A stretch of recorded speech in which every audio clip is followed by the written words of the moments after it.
어제 국무회의에서 통합진보당에 대한 해산 심판 청구 결정이 됐죠. 그리고 헌법재판소에 접수가 됐습니다. 이제 공은 헌법재판소로 넘어가게 됐습니다. 네. 여러 가지 논란이 있는데요. 전문가와 함께 좀 더 자세한 이야기 나눠보도록 하겠습니다. 네, 고려대 차진아 교수, 오은경 변호사와 스튜디오에 함께 모셨습니다. 어서 오십시오. 안녕하십니까? 안녕하세요. 안녕하십니까? 네, 어제 통일당에 대한 이 정부의 심판 청구 있지 않습니까? 예. 변호사님은 어떻게 보셨어요? 이 심판 청구가 적절했다라고 보셨습니까? 일단 법무부에서 그동안 TF를 구성해서 충분한 검토를 거친 상태고 일단 어느 정도 요건에 대해서도 판단이 섰기 때문에 한 것은 아닌가 싶습니다. 물론 여러 가지로 뭐 여당이나 야당 서로 입장은 많이 다른 것으로 알고 있습니다만 일단은 그런 것 같습니다. 그렇군요. 네. 차진아 교수님은 어떻게 보셨어요?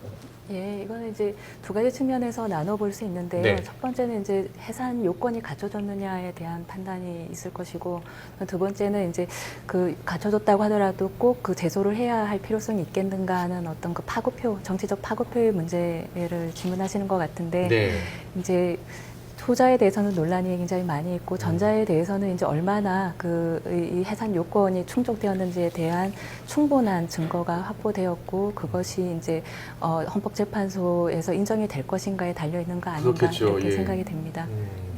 네.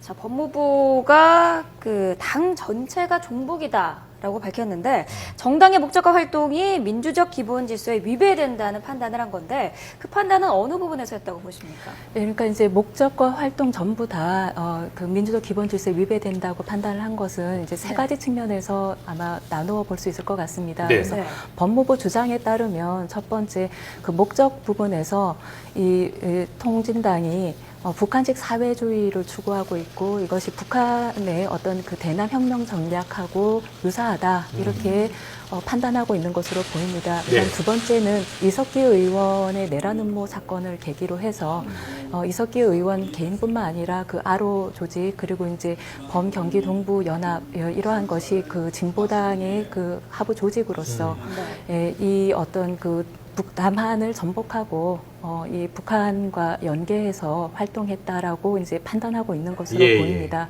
그리고 세 번째로는 이제 이러한 그 활동 아까 첫 번째 이제 목적이라고 하는 것은 이제 추상적이기 때문에 이제 활동에서 뒷받침되어야 하는데 그 활동을 이제 두 번째에서 얘기한 것이고요.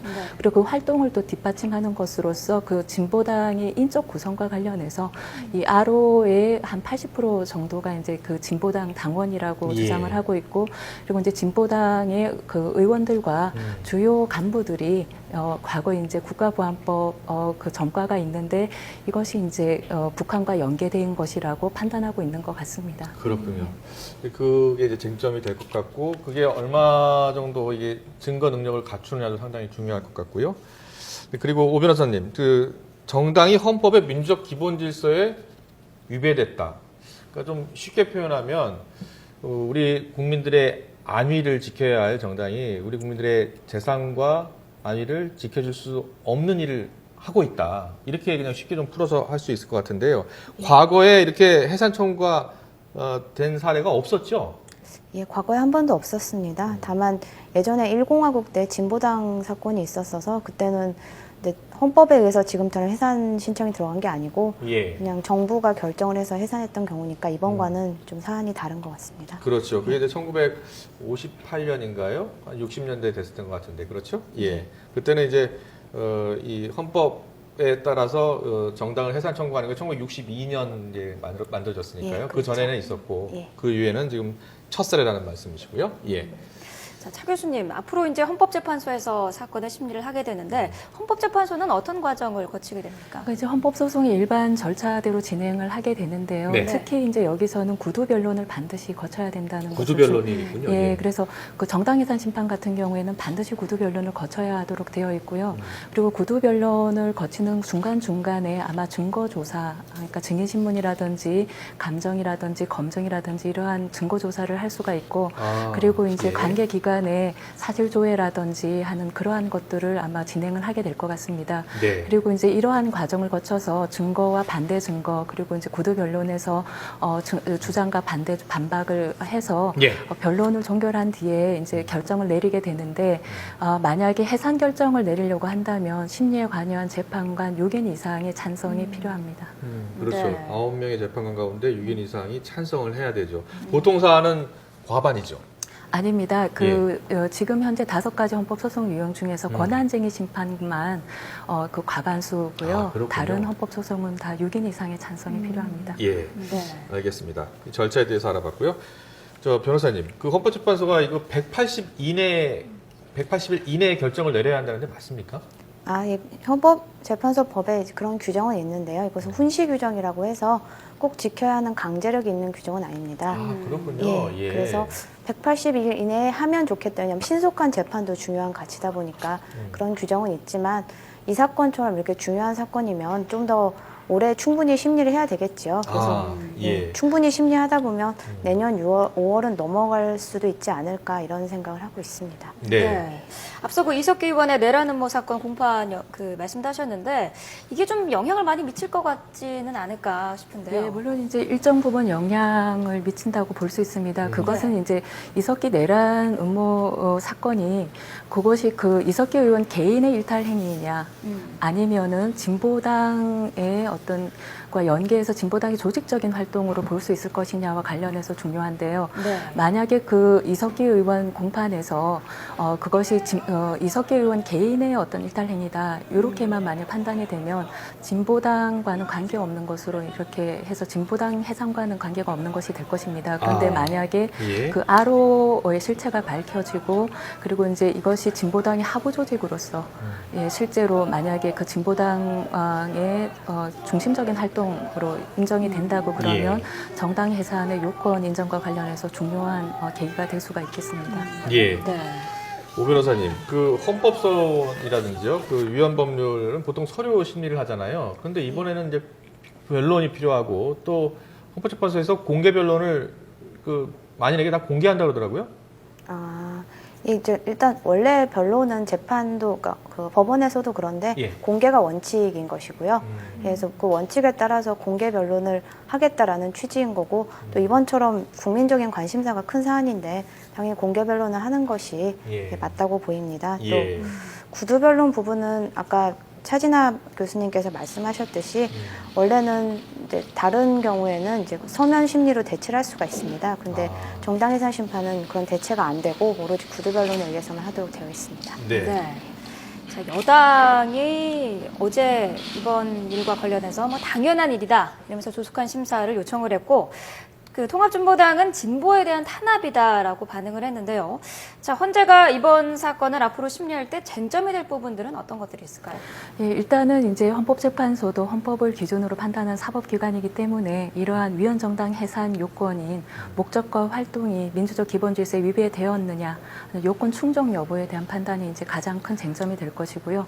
그리고 이제 그 해산의 효과와 관련해서 어떤 특히 의원직, 소속 의원직이 상실될 것이냐 하는 것이 쟁점이 될 것으로 보인다. 그리고 세 번째는 이제 방금 말씀하신 것처럼 이 헌법재판소가 해산 결정을 내리던 아니면은 뭐 기각을 하던 간에 그 이 정당 해산 심판 결정의 정치적인 파급효과 굉장히 큰 쟁점이 될 것 같습니다. 오은경 변호사님, 저기 그 통진당과 아로 활동의 연계성 여부 있지 않습니까? 지금 현재 재판이 진행 중이잖아요. 예, 그렇죠. 그러니까 이 재판의 결과에 따라서 헌재 결정도 영향을 받을 수밖에 없는 거 아니에요? 아무래도 이제 헌법재판소 입장에서도 물론 여러 가지 방법으로 심리를 진행할 수 있겠지만 또 재판에서 충분히 어떤 증거나 여러 가지 사실이 밝혀지기를 또 기다렸다가 하는 것도 어느 정도 맞지 않을까 이런 생각도 듭니다. 그러니까 그게 꼭 영향을 미친다기보다는 법원에서 어차피 공개가 되는 것이니까 그 공개가 되고 또 거기에 대한 법원의 판단 또 사법부의 판단이라는 것은 어느 정도 존중이 되어야 되는 부분이니까요. 네. 그 강령에 대한 이야기가 계속 나오고 있는데요. 지금 통합진보당의 주장은 이렇습니다. 이 강령이 사실상 14년 전에 만들어진 민주노동당 강령과 거의 똑같다. 그리고 지난 총선 때 이 강령으로 총선을 치렀다라고 주장을 하고 있어요. 그래서 강령을 문제 삼는 것은 이건 말이 안 된다 이런 주장을 펴고 있거든요. 여기에 대해서는 어떻게 생각하세요? 아, 글쎄요. 결국 강령이라는 것도 결국 정당의 목적과 활동이 민주적 기본 질서에 위배되는가를 판단하기 위한 하나의 지표가 되는 것이니까요. 예, 저 강령만 가지고 뭐 앞으로 헌법재판소도 그렇겠지만 법원에서도 그런 판단을 뭐 쉽게 내리진 않을 것입니다. 그렇죠. 그 강령하고 또 RO 조직이 실제로 어떤 활동을 했고 어떤 연계성이 있는지를 파악해야 된다는 얘기죠. 근데 강령 문제를 들고 나온 거에 대해서는 어떻게 생각하세요? 그러니까 강령이라고 하는 것은 이제 정당의 목적이 민주적 기본 질서에 위배되는지를 판단하는 하나의 자료라고 볼 수 있습니다. 그래서 법무부에서 그 강령 얘기를 하고 있는데 매우 추상적이고 또 그 진보적인 색채를 가지고 있는 정당에서 유사한 강령을 많이 가지고 있기 때문에 이것만 가지고 판단할 수는 없고 다른 여러 보조 자료 그리고 활동에서 뒷받침되었을 때 그때 아마 해산 요건이 충족됐다라고 최종적으로 종합적으로 판단할 수 있지 않을까 이렇게 생각이 됩니다. 네. 알겠습니다. 자, 만약에 정당 해산이 결정이 될 경우에 어떤 효력들이 좀 발생을 할까요? 일단 바로 선고가 되면 그때부터 바로 통진당은 해산이 됩니다. 별도의 네. 조치는 필요가 없고요. 그다음에 그 유사한 정당을 설립하는 것은 금지됩니다. 소위 이제 대체 정당을 설립하는 것은 금지된다. 그리고 또 통진당이라는 명칭을 정당의 명칭으로 사용해서도 안 되고 소속 재산은 전부 국고로 귀속이 됩니다. 다만 그 소속 국회의원들이 활동을 계속 할 수 있는지에 대해서는 명시적인 법 규정이 없기 때문에 이 부분은 견해가 분명히 나누어져 있는 부분입니다. 국회의원직 상실 결정 청구도 따로 냈잖아요. 법무부가요. 이것은 어떻게 결정이 될 것 같습니까? 이건 일단 헌법재판소의 결정을 기다려야 되나요? 예, 그렇다고 볼 수 있는데요. 아까 오 변호사님께서 지적하신 것처럼 이 의원직 상실 여부에 대해서는 지금 현재 명문 규정이 없습니다. 그런데 이제 우리나라의 위원정당 해산 심판 제도가 모델이 됐던 독일의 연방헌법재판소 제도를 보면은 독일에서 그 50년대 초반에 초중반에 독일 사회주의 제국당 해산 결정이 있었고요. 그리고 독일 공산당 해산 판결이 있었습니다. 근데 그때 당시에 어떤 그 의원직 상실, 소속 의원직 상실과 관련해서는 명문 규정이 없었으나 이 정당은 해산하면서 그 소속된 의원의 의원직을 상실시키지 않고 계속적으로 활동하게 한다면 위원정당 해산 결정의 어떤 실효성이 상당히 약화되기 때문에 위원정당 해산 심판이라고 하는 것은 요건이 매우 엄격합니다. 예, 민주적 기본 목적과 활동이 민주적 기본 질서에 위배된다는 것은 정말로 엄격한 요건이고요. 그래서 이 민주주의를 근본적으로 파괴하는 세력에 대해서 그 정당에 대해서 아주 엄격한 절차 그리고 엄격한 실제적 요건에 따라서 심리하되 일단 해산 결정이 내려지면 확실하게 그 실효성을 갖출 수 있도록 해야 된다는 측면에서 명문 규정이 없었음에도 불구하고 소속 의원직을 상실시켰고 그 뒤로 이 연방선거법이나 주선거법의 개정을 통해서 의원직 상실 여부를 명문으로 상실하는 것으로 명문 규정을 두게 되었습니다. 독일의 사례를 통해서 보면 그 의원직도 상실될 수 있다 이렇게 보시는 거네요. 예, 그러한 그 전례를 보면은 우리나라에서도 명문 규정이 없지만 위원정당 해산 심판의 어떤 본질과 실효성을 위해서는 소속 의원직을 헌법재판소의 결정에 의해서 상실시키도록 하는 것도 가능하다 이렇게 생각이 됩니다. 네. 자, 법무부가 또 그 정당 활동 정지 가처분 신청도 함께 내는데 이 부분은 그 판결 전에 결론이 나지 않겠습니까? 이거는 효력이 어떤 것들이 있을까요? 일단 가처분 결정이 나면 바로 정당의 활동이 정지가 됩니다. 근데 이제 정지된다는 범위가 어디까지인지는 사실 구체적으로 나와 있는 게 없는데요. 이 부분 일단 통진당 이름으로 뭐 집회를 한다던가 이런 행동은 안 될 것이고 또 소속 국회의원들의 활동도 어느 정도 제약을 받을 수 있을 것 같습니다. 다만 이 부분 이제 이런 가처분 자체가 처음이기 때문에 어느 정도 범위까지 정지가 될 것인지는 헌법재판소의 해석을 기다려봐야 할 것 같습니다. 일단 활동정지 가처분 신청을 받아들일 가능성이 높을까요? 어떻게 보세요? 이제 뭐 이 사법적 판단에 대해서 제가 예측한다는 건 매우 조심스러운 일입니다. 그래서 그 가처분 신청서에 그 얼마나 그 어떤 그 위험성에 대해서 충분히 소명했느냐에 따라서 예, 이 헌법재판소가 충분히 소명됐다고 판단을 하면 가처분 결정을 인용할 것이고. 그럼 활동을 정당 활동 만약에 받아들여진다면 정당 활동이 정지되는 거예요. 그러면은 뭐 논평도 사실 낼 수 없는 것이고 국고 보조금도 받을 수 없는 것 아닙니까? 예, 이제 그 부분에 대해서는 예. 어떤 범위에서 정당 활동이 정지되는가 하는 것을 예. 헌법재판소가 주문해서 명확히 해줘야 할 필요성이 있습니다. 아, 그렇군요. 예. 알겠습니다. 그럼 그 어떤 효력이 발생하는지도 아직 예, 헌법재판소 결정을 기다려야 기다려야 돼요? 할 것 같습니다. 예. 알겠습니다. 예. 네. 자, 또 이 헌법재판소 재판관들 9명 중에 6명의 찬성이 있어야 되는데 네. 이 재판관의 그럼 성향도 굉장히 중요할 것 같은데요. 저희가 그 헌법재판소 재판관 자세히 알아봤습니다. 네, 볼까요?